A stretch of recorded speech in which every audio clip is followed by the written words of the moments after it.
بسم الله الرحمن الرحيم. إنا فتحنا لك فتحا مبينا. صدق الله العظيم. السلام عليكم أيها الرائعون. بداية تدعوكم قناة مملكة علم النفس للاشتراك بها وتفعيل زر الجرس ليصلكم كل جديد. لا شك أن معايير الجمال تختلف من امرأة إلى أخرى، وحتى عند الرجل، فقد يرى الرجل جمالا معين في امرأة ولا يراه رجل آخر فيها، وهكذا الحال بالنسبة للمرأة السمينة والمرأة النحيفة. فقد يعجب الرجل بالمرأة السمينة ويفضل آخر المرأة النحيفة، فما السر يا ترى؟ وما تفسير علم النفس في ذلك؟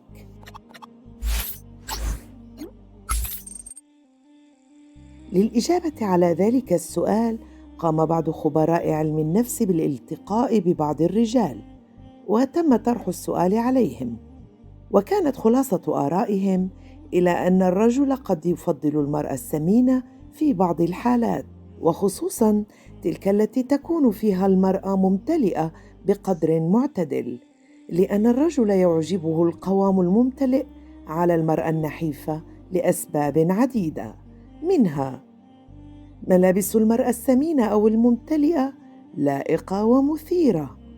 المرأة السمينة أو الممتلئة تفتح شهية الرجل على الأكل عند مشاركته الطعام. غالباً ما تكون المرأة السمينة مرحة وخفيفة الظل. المرأة الممتلئة والسمينة بقدر معقول يكون عندها منحنيات في جسدها، ولذلك تكون مفضلة عند كثير من الرجال. المرأة السمينة عفوية ولا تجيد التصنع.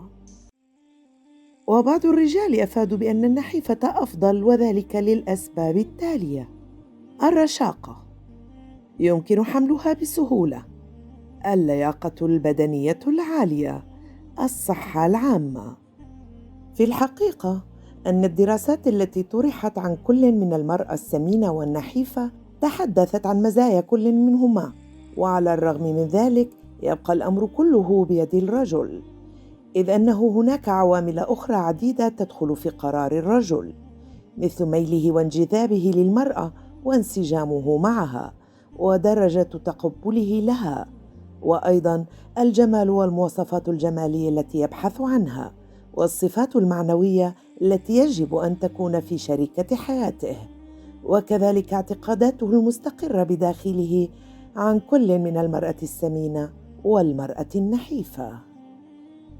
وأخيراً، وعلى الرغم من اختلاف الآراء حول المرأة السمينة والنحيفة، إلا أن جميع الرجال قد سلموا بحقيقة هامة، وهي أن لكل من المرأة السمينة والنحيفة مزايا وعيوب، وأن القوام ليس كل شيء، فقد تكون المرأة سمينة ولكنها تتمتع بجمال عالي وطيبة ومرحة، وتعي كيف تسعد زوجها من خلال فهمه ومراعاة مشاعره والتفاني في الاهتمام به. وقد تكون نحيفة ولا تستطيع احتواء زوجها مطلقاً، وقد يحدث العكس تماماً، ولذلك تبقى الغلبة لمن يختارها الرجل زوجة له وبحسب كل حالة، إذ أنه لا يمكن تعميم الأمر والقول بأن الرجال يفضلون المرأة النحيفة أو العكس، لأن كل نتائج الدراسات التي كانت حول هذا الموضوع كانت متعادلة، وبالتالي هناك صنف يفضل النساء البدينات وصنف يفضل النحيفات. وبهذا نكون قد وصلنا لنهاية الفيديو. كان معكم المعلق الصوتي صبا الحكيم. دمتم في رعاية الله وحفظه.